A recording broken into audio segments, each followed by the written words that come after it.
Hi everyone, welcome to our channel crack judiciary. Unacademy आपके लिए लेकर आया है लेट्स क्रैक पीसीएसजे, जहां पे अब हम आपकी तैयारी करवाने वाले हैं जुडिशियल सर्विस एग्जाम्स की भी। क्रैक जुडिशरी चैनल पे आपको मिलेंगे लेटेस्ट लीगल अपडेट्स, इसके अलावा कोर लॉ के सब्जेक्ट्स, लोकल लॉ के subjects, translation, everything that you need to crack your exam we are gonna deliver it to you. मेरे बारे में मैं आपको आपको कुछ बता देती हूँ। मेरा नाम है अर्पिता। मैंने यूजीसी नेट क्वालिफाई किया था 2019 में। मैंने एलएलएम किया है criminal law and criminal justice में। बीए एलएलबी मैंने किया है Rajiv Gandhi National University of Law Punjab से, एंड मेरा specialisation in BA LLB was constitutional law.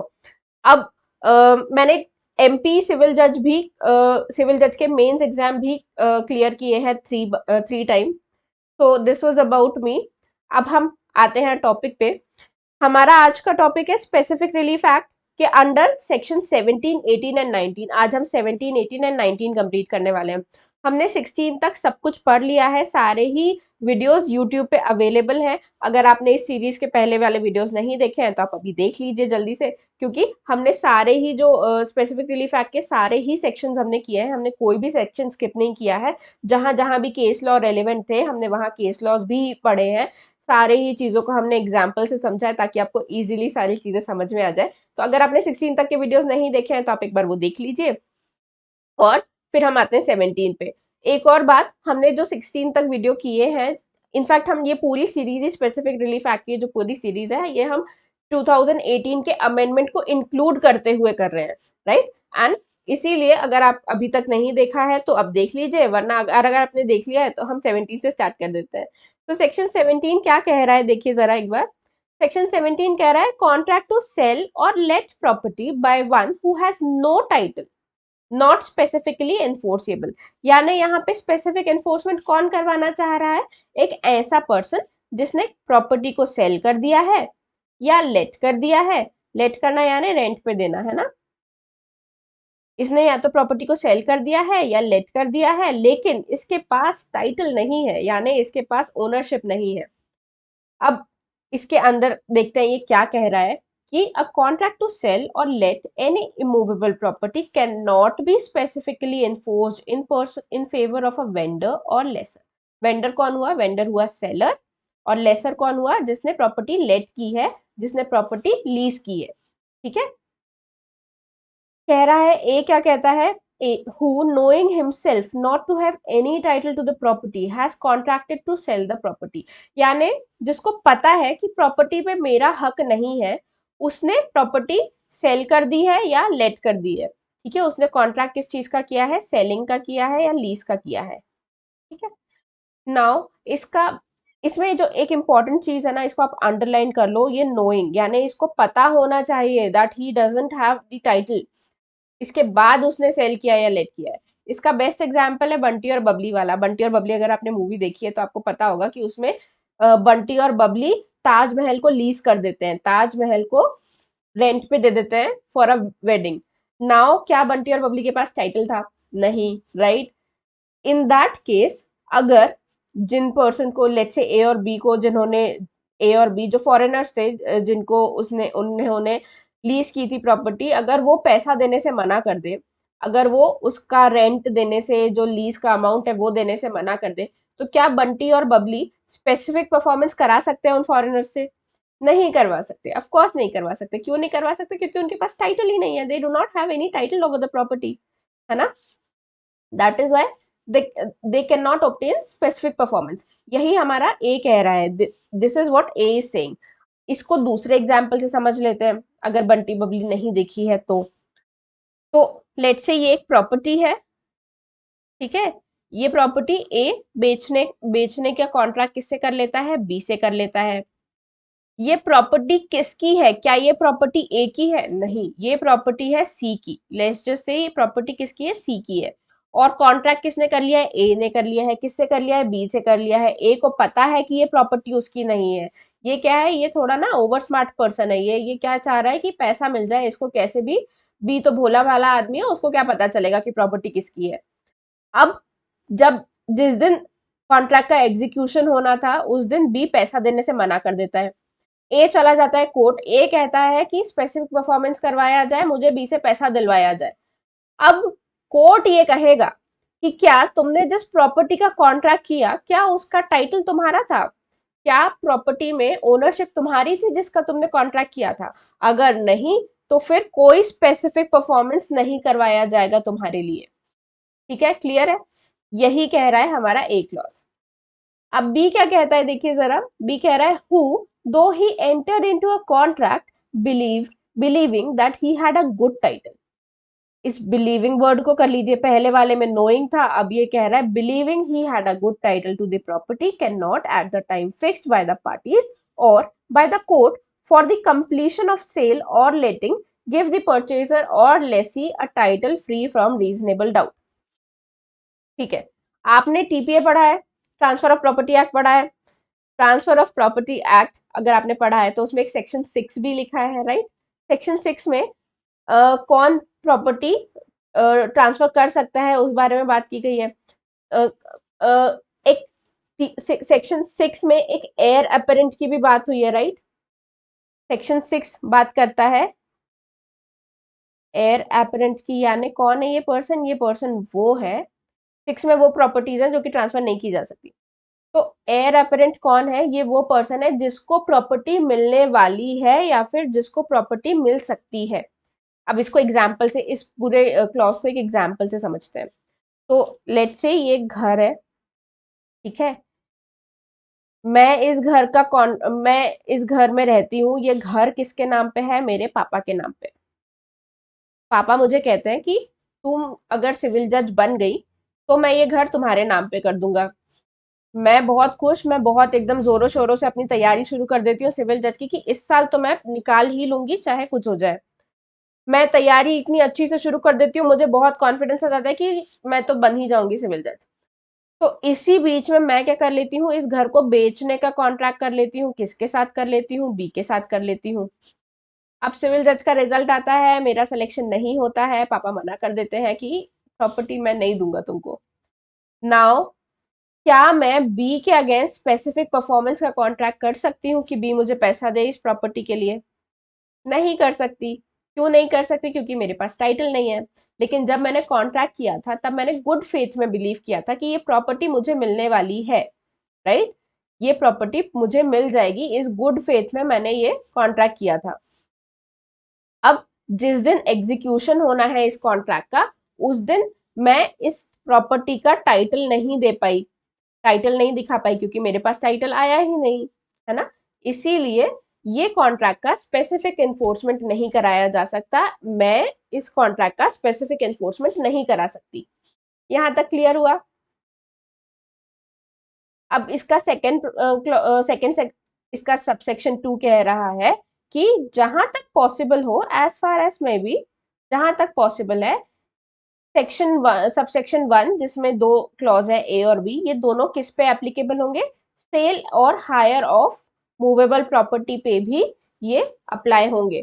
तो अब इसको आप एग्जाम्पल से अगर समझे तो घर की जगह कार ले लीजिए कि एक कार थी जो मेरे पापा की थी, जो मेरे पापा ने मुझे कहा था कि वो मुझे दे देंगे, और उनके इस प्रॉमिस में मैंने एक पर्सन से इसका सौदा कर लिया, इसके सेलिंग का। मैंने कहा कि मैं आपको बेच दूंगी, आप मुझे इतना पैसा दे देना। लेकिन जिस दिन पे हमारा कॉन्ट्रैक्ट एग्जीक्यूट होना था उस दिन पापा मना कर देते हैं कि नहीं, मैं नहीं दे रहा तुम्हें अपनी कार। तो मैं उस पर्सन के अगेंस्ट स्पेसिफिक परफॉर्मेंस का कॉन्ट्रैक्ट नहीं कर सकती कि मुझे इससे पैसा दिलवाया जाए। क्यों नहीं कर सकती? क्योंकि मेरे पास टाइटल नहीं है। ठीक है, तो ये जो सेक्शन है 17, ये किस पे एप्लीकेबल होता है? सेल एंड हायर पे भी एप्लीकेबल होता है मूवेबल प्रॉपर्टी की। हम हर सेक्शन के साथ केस लॉ भी देखेंगे, लेकिन केस लॉ कब देखेंगे? हम eight the end of the section, यानी एक बार सारे सेक्शंस पढ़ लें, फिर उसके बाद हम सारे केस लॉज देखेंगे। 17 के लिए भी केस लॉ है, 18 के लिए भी है, 19 के लिए भी है। हम वो सारे case laws at the end देखेंगे। अब हम आ जाते हैं 18 पे। 18 थोड़ा सा ट्रिकी है। अगर आपने ध्यान से पढ़ा है तो आपको समझ में आया होगा कि इसकी जो लैंग्वेज है ना, ये थोड़ी सी डिफिकल्ट है, लेकिन अगर हम एग्जाम्पल से समझेंगे तो हमें बहुत जल्दी, बहुत इजीली समझ में आ जाएगा। तो 18 देखिए क्या कहता है। 18 कहता है non enforcement except with variation, यानी तब तक स्पेसिफिक परफॉर्मेंस नहीं कराया जाएगा जब तक वेरिएशन नहीं करवा दिया जाता, जब तक जो कॉन्ट्रैक्ट है उसमें चेंज नहीं करवा दिया जाता। यानी कॉन्ट्रैक्ट में जब अगर चेंज हो गया है, अगर वेरिएशन हो गया है, उसके बाद ही उसका स्पेसिफिक परफॉर्मेंस करवाया जाएगा। अब इसका ये देखिए क्या कहता है, अंदर क्या कह रहा है ये, where a plaintiff seek specific performance of a contract in writing. अब इसको अंडरलाइन कर लीजिए, ये किस कॉन्ट्रैक्ट की बात हो रही है, कॉन्ट्रैक्ट इन राइटिंग। क्या कॉन्ट्रैक्ट ओरल हो सकते हैं? बिल्कुल हो सकते हैं, है ना, कॉन्ट्रैक्ट कैन बी ओरल। लेकिन यहाँ पे सेक्शन 18 के अंदर अगर आप एनफोर्समेंट चाहते हो तो वो कैसा कॉन्ट्रैक्ट होना चाहिए? कॉन्ट्रैक्ट इन राइटिंग होना चाहिए। To which the defendant sets up a variation. Plaintiff कह रहा है कि इस कॉन्ट्रैक्ट का स्पेसिफिक परफॉर्मेंस कराया जाए, डिफेंडेंट कह रहा है कि स्पेसिफिक परफॉर्मेंस तब करूंगा जब ये वेरिएशन कर दो आप कॉन्ट्रैक्ट में, ये चेंज कर दो आप कॉन्ट्रैक्ट में। तो प्लेंटिफ को तब तक स्पेसिफिक परफॉर्मेंस नहीं मिलेगा जब तक ये वेरिएशन ना करवा दिया जाए। क्यों?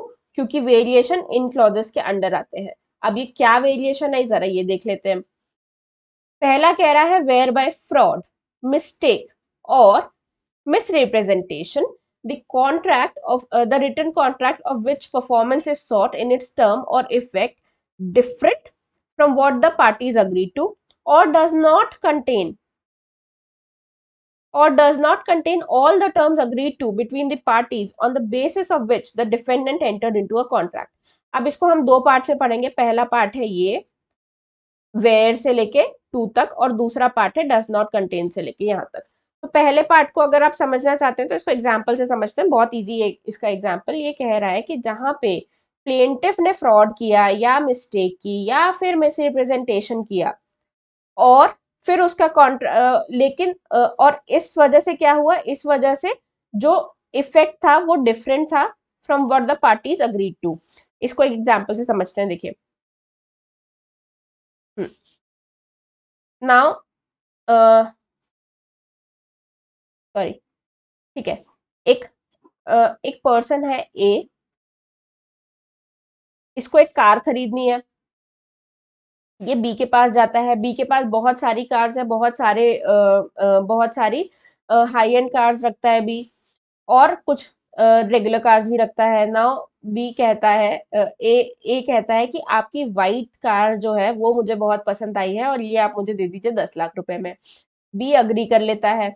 ए को क्या लग रहा है, ए को लग रहा है कि बात किसकी हो रही है, बीएमडब्ल्यू की हो रही है। बी को क्या लगता है, बात किसकी हो रही है, होंडा सिटी की हो रही है, क्योंकि वो भी वाइट कार है। तो बी को लग रहा है कि होंडा सिटी की बात हो रही है, ए को लग रहा है बीएमडब्ल्यू की बात हो रही है, और ये कॉन्ट्रैक्ट कर लेते हैं। नाउ नाउ ए चाहता है कि इस कॉन्ट्रैक्ट का स्पेसिफिक परफॉर्मेंस कराया जाए। ठीक है, ए क्या चाह रहा है कि इस कॉन्ट्रैक्ट का स्पेसिफिक परफॉर्मेंस कराया जाए। बी कह रहा है, क्योंकि यहाँ पे क्या हुआ है, मिस्टेक ऑफ फैक्ट हुआ है, ये क्या है, मिस्टेक ऑफ फैक्ट है, राइट। तो बी कह रहा है कि स्पेसिफिक परफॉर्मेंस मैं कर दूंगा, मैं आपको कार दे दूंगा, आपसे पैसे ले लूंगा, लेकिन कब करूंगा मैं ये, जब कॉन्ट्रैक्ट में वेरिएशन कराया जाए, जब कॉन्ट्रैक्ट में ये कहा जाए कि ये जो कार है, ये कार कौन सी है, होंडा सिटी है, 10 लाख रुपए में बीएमडब्ल्यू नहीं मिलती। ठीक है, इसी को दूसरे एग्जाम्पल से समझते हैं। लेट से एक पर्सन है डी, ए है सॉरी एक पर्सन है ए, इस पर्सन ने कॉन्ट्रैक्ट किया है किससे, बी सी और डी से, तीन लोगों से इसने कॉन्ट्रैक्ट किया है। क्या कॉन्ट्रैक्ट किया है कि बी सी और डी मिलके, तीनों मिलके ए को कितना पैसा देंगे, 1 लाख रुपए देंगे, 1 लाख रुपीज देंगे। ठीक है, नाउ ये कॉन्ट्रैक्ट ड्राफ्ट करवाता है ए, और ए क्या करवाता है, ए इस कॉन्ट्रैक्ट में एक टर्म लिखवा देता है ईच, यानी B C D will each pay 1 lakh. Now what did the contract, इस कॉन्ट्रैक्ट का मीनिंग क्या होना था, इस कॉन्ट्रैक्ट का इफेक्ट क्या होना था कि तीनों मिलके 1 लाख रुपए दे। लेकिन ए के फ्रॉड की वजह से अब क्या हो गया है, ये अब हो गया है कि 1 लाख रुपए ये तीनों मिलके दे। अब ए पहुंच जाता है, क्योंकि ये तीनों तो मना कर देते हैं, क्यों क्यों देंगे 1 लाख रुपए, ये तो मना कर देते हैं कि हम तो नहीं देंगे। तो ए पहुंच जाता है कोर्ट। अब कोर्ट में ए कहता है कि स्पेसिफिक परफॉर्मेंस करवाया जाए, मुझे 1 लाख रुपए दिलवाया जाए। बी सी और डी जो डिफेंडेंट है ये कहते हैं कि हम 1 लाख रुपए देंगे, लेकिन इस कॉन्ट्रैक्ट में पहले आप चेंज कराओ, इस कॉन्ट्रैक्ट में जो ईच वर्ड लिखा है उसे हटाओ, तीनों मिलके जॉइंटली 1 लाख रुपए देंगे, ये कॉन्ट्रैक्ट होना चाहिए। तो इस कॉन्ट्रैक्ट का स्पेसिफिक परफॉर्मेंस कब होगा, इस कॉन्ट्रैक्ट का स्पेसिफिक परफॉर्मेंस सिर्फ तब होगा जब ये कॉन्ट्रैक्ट को वेरिएशन इस कॉन्ट्रैक्ट के अंदर वेरिएशन कराया जाए, ऑल्टरेशन कराया जाए, और क्या ऑल्टरेशन होगा वो कि 1-1 लाख रुपए तीनों नहीं देंगे, तीनों मिलके 1 लाख रुपए देंगे। फर्स्ट वाला क्लियर है, कोई दिक्कत है क्या यहाँ तक? अगर अब देखिए सेकंड पार्ट जो इसका ये क्या कहता है, does not contain all the terms agreed to between the parties on the basis of which the defendant entered into a contract. यानी डिफेंडेंट को लगा था कि ये सारी चीजें इंक्लूडेड है इस कॉन्ट्रैक्ट में, लेकिन वो सारी चीजें इंक्लूडेड नहीं थी। फॉर एग्जाम्पल, मेरा एक घर है और मैंने ये घर का सौदा किया है आपसे, और आप आते हो मेरा घर देखने के लिए, मैं आपको गार्डन भी दिखाती हूँ, मैं आपको आउट हाउस भी दिखाती हूँ, मैं आपको इसके साथ ही एक जो अलग से बाहर गार्डन में रूम अटैच्ड है वो भी दिखाती हूँ, और उसके बाद आपसे कॉन्ट्रैक्ट कर लेती हूँ। तो आपको क्या लगेगा? आपको लगेगा कि घर भी है मैं आपको घर भी बेच रही हूँ, गार्डन भी बेच रही हूँ, आउट हाउस भी बेच रही हूँ, और वो जो कमरा है वो भी बेच रही हूँ, राइट? इसी बेसिस पे आपने मुझसे कॉन्ट्रैक्ट किया। अब जिस दिन घर बेचने की बात आती है, जिस दिन पैसे की लेने की बात होती है, पोजेशन देने की बात होती है, उस दिन क्या होता है? उस दिन आप कहते हो कि ये रहा पैसा, अब आप मुझे घर बेच दो। और मैं क्या कहती हूँ कि घर सिर्फ घर दूंगी मैं, ये गार्डन, आउट हाउस और ये कमरा नहीं दूंगी। नाउ क्योंकि डिफेंडेंट को क्या लगा था, डिफेंडेंट को पता, डिफेंडेंट ने इस कॉन्ट्रैक्ट में एंटर ही क्यों किया था? क्योंकि इस घर के साथ क्या क्या चीजें इंक्लूडेड थी, बाकी चीजें भी इंक्लूडेड थी। लेकिन अब क्योंकि मैं मना कर रही हूं, इसीलिए डिफेंडेंट स्पेसिफिक परफॉर्मेंस सिर्फ तब करेगा, डिफेंडेंट स्पेसिफिक परफॉर्मेंस सिर्फ तब करेगा जब इस कॉन्ट्रैक्ट में वेरिएशन कराया जाए। और क्या वेरिएशन हो कि जो जो प्रॉपर्टीज मुझे दिखाई थी वो सारी प्रॉपर्टीज इस कॉन्ट्रैक्ट के अंदर होनी चाहिए, तभी मैं पैसा दूंगा, अदरवाइज नहीं दूंगा। तो स्पेसिफिक परफॉर्मेंस तभी कराया जाएगा जब इस कॉन्ट्रैक्ट में वेरिएशन कराया जाए। क्लियर है? इजी है, राइट? कोई भी अगर आपको डाउट हो, कोई भी एग्जाम्पल समझ में नहीं आया हो, या फिर कोई भी टॉपिक जो कि आप फिर से पढ़ना चाहते हो, तो उसके लिए मुझे कमेंट कर दीजिएगा कमेंट सेक्शन में। मैं सारे कमेंट्स पढ़ती हूँ and I try to clear your doubt. अब देखिए बी क्लॉज क्या कह रहा है, where the object of the party was to produce a certain legal result. Object party का था कि कोई एक पर्टिकुलर लीगल रिजल्ट है, which the contract as framed is not calculated to produce। यानी कॉन्ट्रैक्ट जो बन गया है उसमें जो रिजल्ट आया है वो दूसरा है। यानी हम चाहते कुछ और थे, लेकिन कॉन्ट्रैक्ट बन ऐसा गया है कि हो कुछ और गया है। In this case also contract का स्पेसिफिक परफॉर्मेंस तभी कराया जाएगा जब कॉन्ट्रैक्ट का स्पेसिफिक परफॉर्मेंस तभी कराया जाएगा जब जब वो रिजल्ट इसमें वेरिएशन कराया जाए कि जो रिजल्ट हम चाहते थे वही रिजल्ट प्रोड्यूस हो इस कॉन्ट्रैक्ट से। इसको एग्जाम्पल से समझते हैं ताकि इजीली आपको समझ में आए। देखिए एक पर्सन है एच, ये एक कॉन्ट्रैक्ट करता है डब्ल्यू के साथ, जिसमें ये डब्ल्यू को क्या दे रहा है? Life interest. क्या दे रहा है ये? Life interest. यानी जब तक डब्ल्यू जिंदा रहे तब तक वो इस प्रॉपर्टी में रह सकती है, ठीक है? और इसी कॉन्ट्रैक्ट के थ्रू ये इस घर का अल्टीमेट इंटरेस्ट यानी ओनरशिप किसको दे रहा है? डब्ल्यू के बाद ये किसको रिमाइंडर मैन बना रहा है? ये बना रहा है एस को, सन को, ठीक है? नाउ ये कॉन्ट्रैक्ट था जो कि अग्री हुआ, लेकिन जब कॉन्ट्रैक्ट बन गया उसके बाद क्या हुआ? उसके बाद कॉन्ट्रैक्ट की टर्म्स कुछ ऐसी थी, कुछ ऐसी फ्रेम हो गई कि जो ओनरशिप है वो ट्रांसफर हो गई डब्ल्यू को। ओनरशिप किसको ट्रांसफर हो गई? डब्ल्यू को। नाउ डब्ल्यू कह रही है कि इस कॉन्ट्रैक्ट का स्पेसिफिक एनफोर्समेंट कराया जाए। एच कह रहा है कि स्पेसिफिक एनफोर्समेंट मैं कर दूंगा, स्पेसिफिक परफॉर्मेंस में कर दूंगा, लेकिन पहले जो लीगल इफेक्ट हम चाहते थे वो लीगल इफेक्ट हो ऐसा कॉन्ट्रैक्ट में वेरिएशन कराया जाए, ऐसा चेंज कॉन्ट्रैक्ट में करवाया जाए। क्लियर है? समझ में आया आपको इस एग्जाम्पल से ये वाला पार्ट? अब इसी में ना ये जरूरी है कि देखिए दोनों पार्टीज इनोसेंट होनी चाहिए, है ना? दोनों पार्टी शुड बी इनोसेंट, यानी दोनों की गलती नहीं हो। डब्ल्यू ने ऐसा जानबूझ के कॉन्ट्रैक्ट नहीं करवाया हो, एच ने ऐसा कोई एच भी इनोसेंट, मतलब प्लेंटिफ और डिफेंडेंट दोनों इनोसेंट पार्टीज हो, ये किसी मिस्टेक की वजह से ऐसा कॉन्ट्रैक्ट बन गया जिसमें लीगल इफेक्ट कुछ और है और कॉन्ट्रैक्ट कुछ और था, ठीक है? ए और बी में डिफरेंस क्या है? बी में डिफरेंस यही है, देखिए यहाँ पे ये कह रहा है कि प्लेंटिफ ने या तो फ्रॉड किया है, मिस्टेक ऑफ फैक्ट किया है, या मिस रिप्रेजेंटेशन किया है, और उसके बाद ऐसा हुआ है। यहाँ पे पार्टीज आर इनोसेंट, ठीक है? सी पे आते हैं, where the parties have subsequently to the execution of the contract, यानी कॉन्ट्रैक्ट के एग्जीक्यूशन के बाद वेरिड टर्म, फिर उसके बाद उन्होंने टर्म्स चेंज कर ली है। द पार्टीज हैव सब्सिक्वेंटली, यानी कॉन्ट्रैक्ट हो गया है, बन गया है, एग्जीक्यूट भी हो गया है, उसके बाद चेंज कर लिया गया है। इसको कैसे समझोगे आप, इसको भी एक एग्जांपल से समझो। इसकी भी टर्म्स मैंने बताया ना, थोड़ी टर्म्स ना इनकी थोड़ी सी कॉम्प्लिकेटेड है, लेकिन अगर आप एग्जाम्पल से समझोगे तो आपको बहुत क्लियरली, बहुत इजीली हर चीज समझ में आ जाएगी। यहाँ पे सब्सिक्वेंटली टर्म्स वेरी कैसे की जा रही है, सब्सिक्वेंटली ये जो टर्म्स है ये वेरी की जा रही है through a oral contract. Oral contract से कोई दूसरे कॉन्ट्रैक्ट से, सब्सिक्वेंट कॉन्ट्रैक्ट से, ओरल भी हो सकता है, रिटर्न भी हो सकता है, पर सब्सिक्वेंट कॉन्ट्रैक्ट से इसे चेंज किया जा रहा है। तो लेट्स से एक पर्सन है ए, और इसे चाहिए घर पे, इसे चाहिए रेंट पे एक प्लेस, और ये है बी। ए ने बी के साथ कॉन्ट्रैक्ट किया कि ये घर मैं रेंट पे ले लूंगा, लेकिन आप इस घर में रिपेयर करवा दो, पहले सारा घर, जो घर में जितनी भी मरम्मत है वो सारी आप करवा दो, उसके बाद I take this place on rent for 10,000, 10,000 पे मैं ये घर रेंट पे ले लूंगा। बी कहता है ठीक है, तो बी रिपेयर करवाने लगता है, लेकिन बी को फिर पता चलता है कि घर तो बहुत ही पुराना है और उसमें बहुत सारा रिपेयर वर्क है, इससे अच्छा तो मैं इस पूरी बिल्डिंग को डिमोलिश करवा देता हूँ और एक नई बिल्डिंग इरेक्ट करवा देता हूँ जहाँ पे ये ए को मैं रेंट पे दे सकता हूँ घर। तो बी क्या कन्वे करता है ए को कि मैं ये घर डिमोलिश करवा रहा हूँ और फिर उसके बाद एक बिल्डिंग बना दूंगा, जो कि ऐसी, उसके बाद मैं एक बिल्डिंग बना दूंगा जिसमें यू कैन स्टे। बी ए कहता है ठीक है ऐसा कर लेते हैं। अब ये बिल्डिंग, इसको डिमोलिश करवा दिया जाता है, इसको तोड़वा दिया जाता है, इसकी जगह एक नया घर बनवा दिया जाता है। अब जब ये घर बन जाता है तो खर्चा तो बी का बहुत हो गया ना। अब बी कहता है कि रेंट पे तो मैं आपको दे दूंगा, लेकिन रेंट कितना होगा, रेंट होगा 15,000।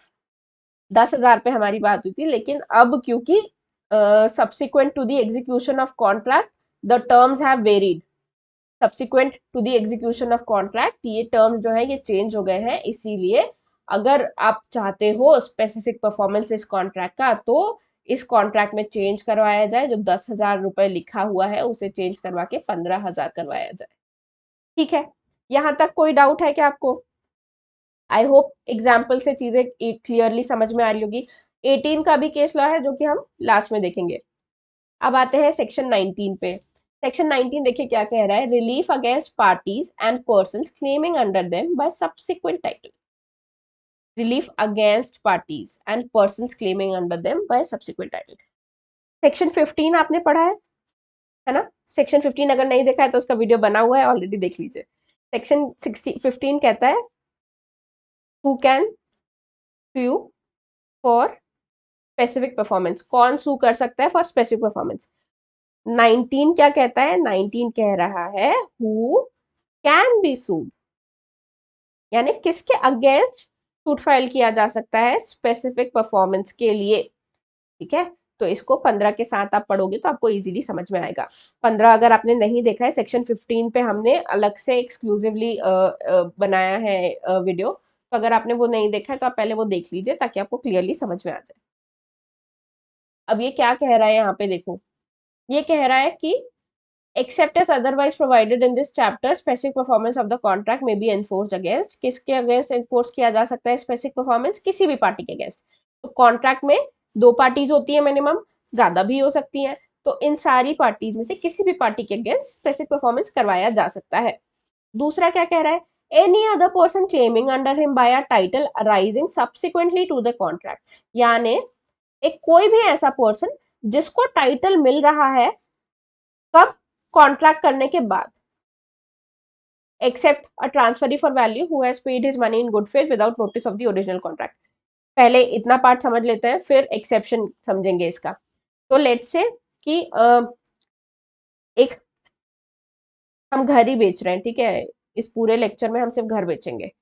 तो ए ने कॉन्ट्रैक्ट किया है किसके साथ, बी के साथ किया है, कॉन्ट्रैक्ट हो गया है, ड्राफ्ट हो गया है। अब कॉन्ट्रैक्ट के एग्जीक्यूशन से पहले ए की हो जाती है डेथ, ए नहीं रहा, ये जो प्रॉपर्टी है ये प्रॉपर्टी किसके पास चली जाती है, सन के पास चली जाती है, son becomes the owner of the property. Now ये सेक्शन कह रहा है कि बी, सॉरी, ये सेक्शन कह रहा है कि बी स्पेसिफिक परफॉर्मेंस करा सकता है, अब किससे, सन से। क्यों? क्योंकि ये टाइटल किसके पास आ गया है? सन के पास आ गया है। और कब आया है? कॉन्ट्रैक्ट होने के बाद, subsequent to the contract. Contract जब बन गया है उसके बाद किसी पर्सन को अगर ये टाइटल मिल गया है तो बी चाहे तो उस पर्सन से भी कॉन्ट्रैक्ट फुलफिल करवा सकता है, स्पेसिफिक परफॉर्मेंस करवा सकता है। क्लियर है ये?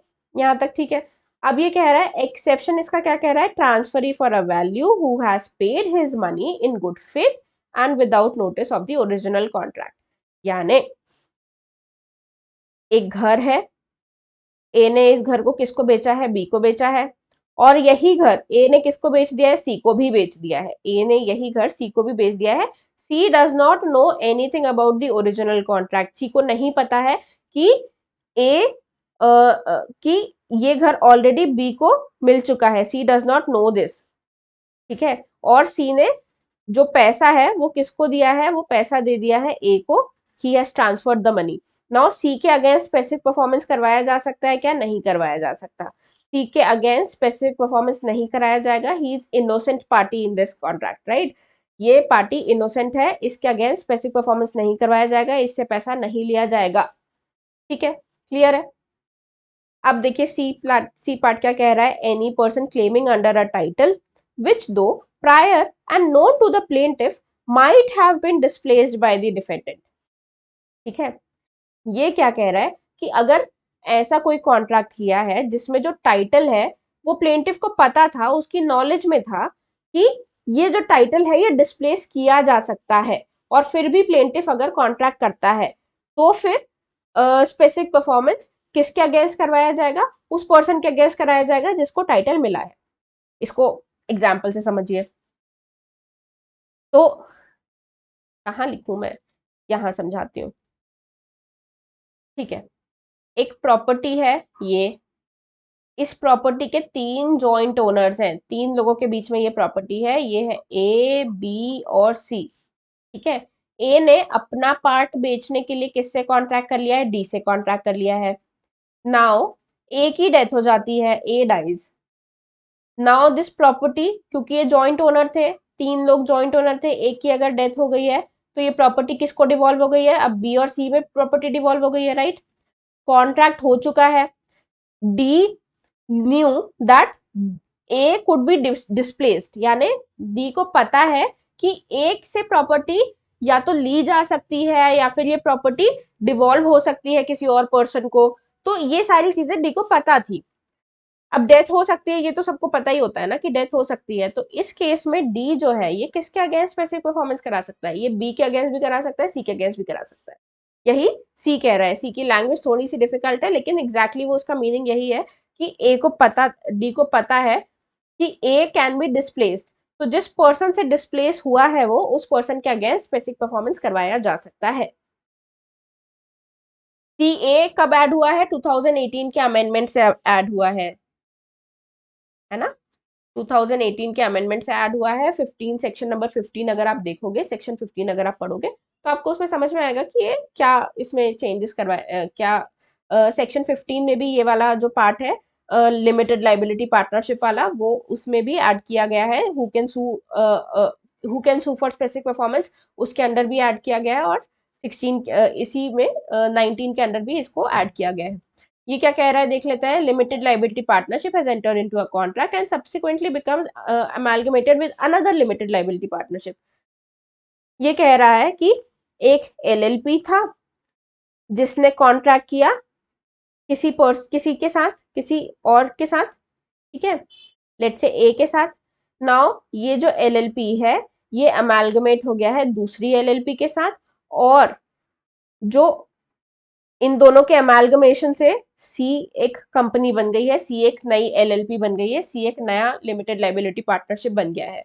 तो ए स्पेसिफिक परफॉर्मेंस करवा सकता है सी के अगेंस्ट भी। सी के अगेंस्ट भी जो ये नई अमालगमेशन के बाद नई लिमिटेड लाइबिलिटी पार्टनरशिप बनी है उसके अगेंस्ट भी स्पेसिफिक परफॉर्मेंस करवाया जा सकता है। डी क्या कह रहा है? When a company has entered into a contract and subsequently amalgamates with another company, the new company which arises out of the amalgamation। यानी बिल्कुल सेम ही है ना? ए कंपनी है और इसने कॉन्ट्रैक्ट किया है बी के साथ। नाउ इसका अमेलगमेशन हो जाता है सी के साथ।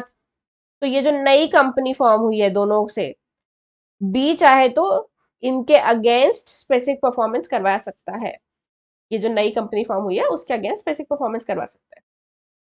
अब ये क्या कह रहा है, E where the promoters of a company have before its incorporation entered into a contract, यानी प्रमोटर्स ऑफ द कंपनी कौन होते हैं? प्रमोटर्स ऑफ द कंपनी वो होते हैं जो कि पैसा अरेंज करते हैं कंपनी के बनाने के लिए, यानी कंपनी को फॉर्म करने के लिए। Who arranges the finances, they are the promoters of the company. तो कंपनी के बनने से पहले, कंपनी के बनने से पहले इन्होंने एक कॉन्ट्रैक्ट किया है, और कॉन्ट्रैक्ट कॉन्ट्रैक्ट हो गया है, और उसके बाद कंपनी जब इनकॉर्पोरेट हुई है तो उस कंपनी के अगेंस्ट भी स्पेसिफिक परफॉर्मेंस करवाया जा सकता है। इसको एग्जाम्पल से समझाती हूँ मैं। तो जैसे प्रमोटर्स ऑफ द कंपनी है पी, पी ने क्या किया है, ब्रोशर्स के लिए कॉन्ट्रैक्ट किसको दिया है? एक पर्सन है बी की, तुम हमारे ब्रोशर्स और पैम्फलेट्स और ये सारी चीजें कौन छापेगा? बी छापेगा। नाउ ये जो नाउ ये कंपनी बन गई है, कंपनी का नाम है सी, सी नाम की एक कंपनी इनकॉर्पोरेट हो गई है। नाउ बी ने इनको सारे ब्रोशर्स और सारे पैम्फलेट्स वगैरह सब डिलीवर कर दिए। अब बी किससे पैसा मांगेगा? बी पैसे के लिए पैसे इस कॉन्ट्रैक्ट से जो कंसिडरेशन आ रहा था जो कि मनी था, उस मनी के लिए किसके अगेंस्ट सू कर सकता है? किसके अगेंस्ट सूट फाइल कर सकता है? सी के अगेंस्ट भी कर सकता है, इस कंपनी के अगेंस्ट कर सकता है जो कि बनी है। Provided provided that the company has accepted the contract and communicated such acceptance to the other party of the contract, यानी बी कंपनी के अगेंस्ट सिर्फ तभी सूट फाइल कर सकता है जब सी ने इनकॉर्पोरेशन के बाद, सी ने एग्जिस्टेंस में आने के बाद, जो ये कंपनी है एग्जिस्टेंस में जब आई उसके बाद ये जो कॉन्ट्रैक्ट है इसे एक्सेप्ट किया है, यानी रेटिफाई किया है, और इस एक्सेप्टेंस का कम्युनिकेशन बी को पहुंचाया है कि अब ये जो कॉन्ट्रैक्ट आपने किया था, इस कॉन्ट्रैक्ट में जो राइट्स एंड लाइबिलिटीज थे वो मुझ में आ गए हैं, और अब मैं आपके अगेंस्ट सूट फाइल कर सकता हूँ, you can file suit against me. तो ये सारा कम्युनिकेशन कौन करेगा? सी करेगा बी को। सी कौन है? कंपनी है। ठीक है, ज्यादा कंफ्यूज नहीं होना, इजी है ये वाला पार्ट भी। तो ये था सेक्शन 19। सेक्शन 17, 18, 19 में कोई भी डाउट हो तो कमेंट सेक्शन में पूछ लीजिएगा। अब आते हैं केस लॉ पे। केस लॉ पहला है सेक्शन 17 से रिलेटेड, ये कह रहा है दिवाली लाल वर्सेस सरदार बलदेव सिंह। अब इस केस में क्या हुआ था? सेक्शन 17 किस बारे में बात करता है? वैसे टाइटल के बारे में बात करता है, यानी जिस पर्सन के पास टाइटल नहीं है, अगर वो पर्सन टाइटल ट्रांसफर करता है, वो पर्सन किसी प्रॉपर्टी को सेल करता है या लीज करता है, in that case specific performance नहीं करवाया जाएगा। ये था सेक्शन 17, राइट। तो ये जो केस था ये रिलेटेड है टाइटल से रिलेटेड। इस केस में कोर्ट ने कहा कि सेक्शन 17 के अंडर जब आप आते हो स्पेसिफिक परफॉर्मेंस के लिए, इन दैट केस आप टाइटल किसका है, करेक्ट, मतलब ओनरशिप किसकी है प्रॉपर्टी पे, ये डिस्कस नहीं करोगे, राइट। यहाँ पे बस ये डिस्कस होगा कि क्या स्पेसिफिक परफॉर्मेंस करवाया जा सकता है या नहीं करवाया जा सकता। ये डिस्कशन, ये सारा आर्ग्यूमेंट कि टाइटल है किसका, आखिर ये प्रॉपर्टी बिलोंग किसको करती है, ये इस केस में डील नहीं किया जाएगा। ठीक है। सेक्शन 18 है क्रूम वर्सेस लेडियार्ड। ये जो केस है ये काफी पुराना ये 1833 का केस है। आई एम सो सॉरी, इसको आप करेक्ट कर लीजिए प्लीज। दिस इज 1833, 1833 का ये केस है। इस केस में कोर्ट ने ये कहा, सेक्शन 18 किस बारे में बात करता है? वेरिएशन के बारे में बात करता है। तो कोर्ट ने ये कहा कि वेरिएशन का मतलब ये नहीं है कि आप पूरा कॉन्ट्रैक्ट ही चेंज कर दो।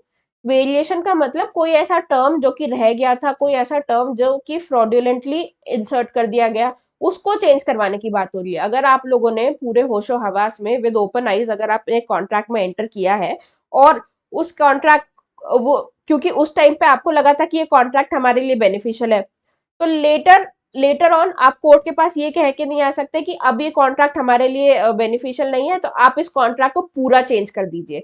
वेरिएशन डज नॉट मीन कि आप इस कॉन्ट्रैक्ट को सब्सटीट्यूट कर दीजिए नए कॉन्ट्रैक्ट के साथ। तो ये किस केस में कहा गया था? क्रूम वर्सेस लेडियार्ड के केस में, कि वेरिएशन के नाम पे आप पूरा का पूरा कॉन्ट्रैक्ट चेंज नहीं कर सकते हो। सेक्शन 19 देखिए क्या कह, सेक्शन 19 क्या बात करता है? सेक्शन 19 बात करता है कि किस पर्सन के अगेंस्ट स्पेसिफिक परफॉर्मेंस का कॉन्ट्रैक्ट का केस किया जा सकता है। तो आर के मोहम्मद अब्दुल्ला वर्सेस हाजी सी वाहब 2001 का ये केस है। इस केस में क्या होता है, इस केस में एक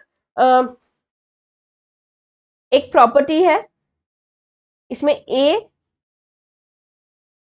इस प्रॉपर्टी ये प्रॉपर्टी जो है इसमें काफी टाइम से एक टेनेंट रह रहे हैं, लेट्स से टेनेंट का नाम है डी। काफी सालों से ये इस घर में किराए पे रह रहे हैं और इन्होंने ही किराए से ये प्रॉपर्टी इनसे खरीद ली है अब। यानी पहले ये किराए पे रह रहे थे और अब इन्होंने यही प्रॉपर्टी ए से खरीद ली है।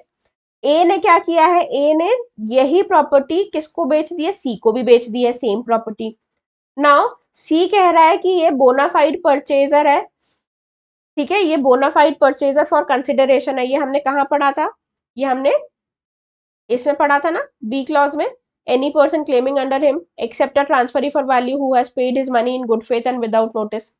तो सी क्या कह रहा है कि सी ये कह रहा है कि सॉरी सी ये कह रहा है कि ये बोनाफाइड परचेजर फॉर कंसिडरेशन है।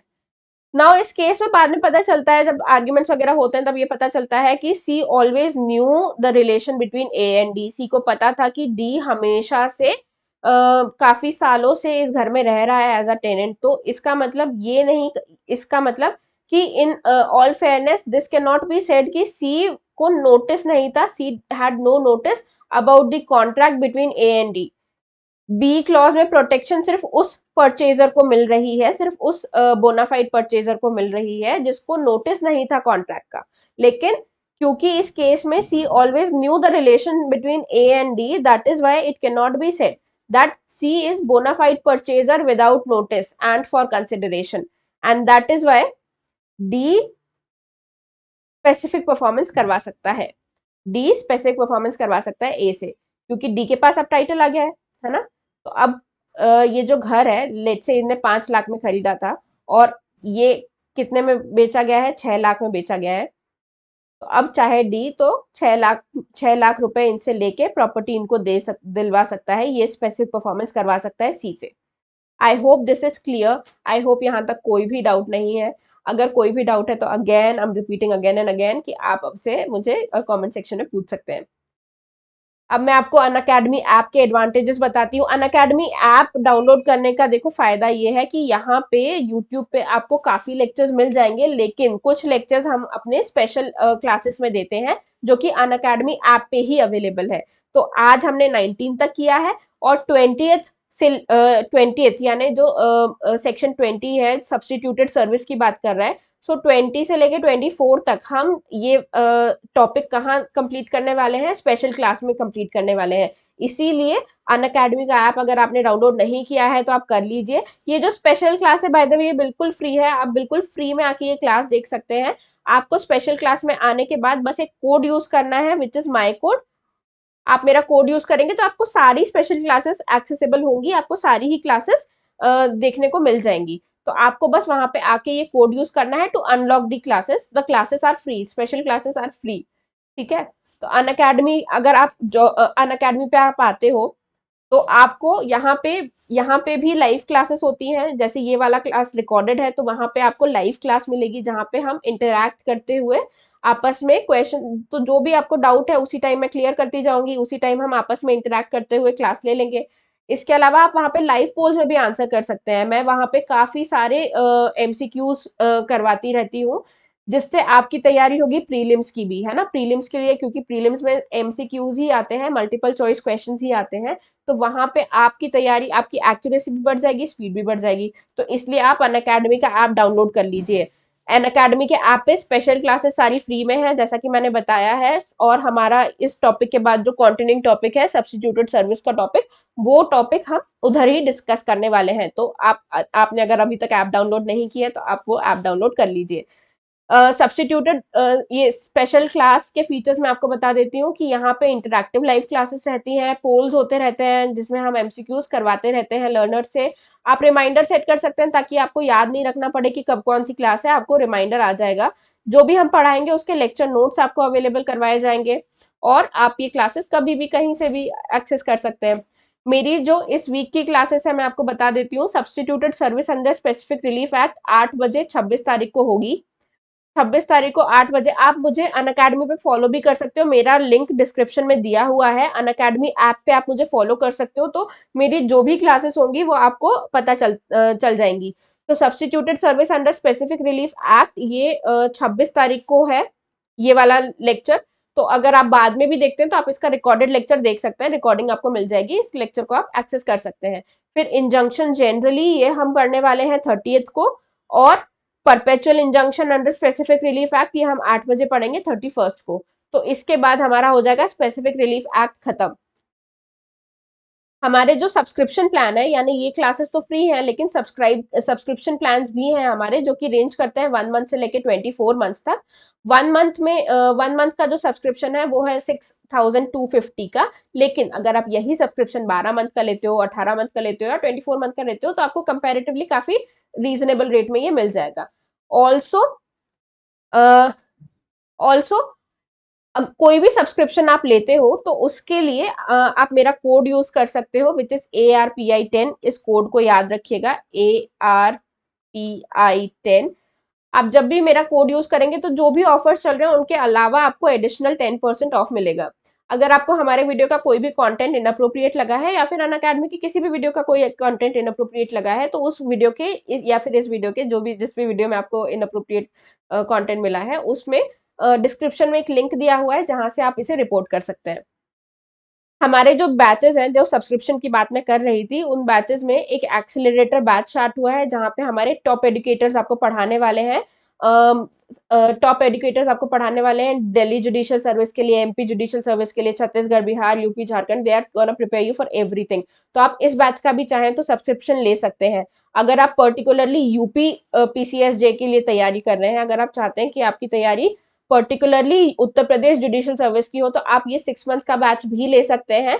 ये 25 अगस्त से स्टार्ट हो चुका है already. Target Rajasthan judiciary batch है। टारगेट राजस्थान जुडिशरी बैच भी उन लोगों के लिए है जो कि स्पेसिफिकली राजस्थान के लिए क्विक रिवीजन करना चाहते हैं। तो ये 3 मंथ्स का बैच है, इसको भी आप सब्सक्राइब कर सकते हैं। इनमें से आप कोई भी सब्सक्रिप्शन लेते हैं तो आप मेरा कोड यूज करिए ARPI10, इसको भूलिए मत, ठीक है, ARPI10। इस कोड को अगर आप यूज करेंगे तो आपको जितने भी जो भी इनका प्राइस है उस पर आपको 10% एडिशनल आपको फ्री मिलेगा। Thank you so much for watching this video. I hope आपको सेक्शन 17, 18, 19 अच्छे से क्लियर हुए होंगे। अगर आपको क्लियर हो गया है और अगर आपको ये वीडियो पसंद आया है तो प्लीज लाइक कर दीजिए, इस वीडियो को शेयर करिए मैक्सिमम लोगों के साथ, ताकि उनकी भी तैयारी अच्छे से हो पाए। और हमारे चैनल क्रैक जुडिशरी को सब्सक्राइब करिए, बेल आइकन दबाइए, ताकि आप कोई भी नोटिफिकेशन, कोई भी अपडेट मिस ना करें। सी यू, ऑल द बेस्ट।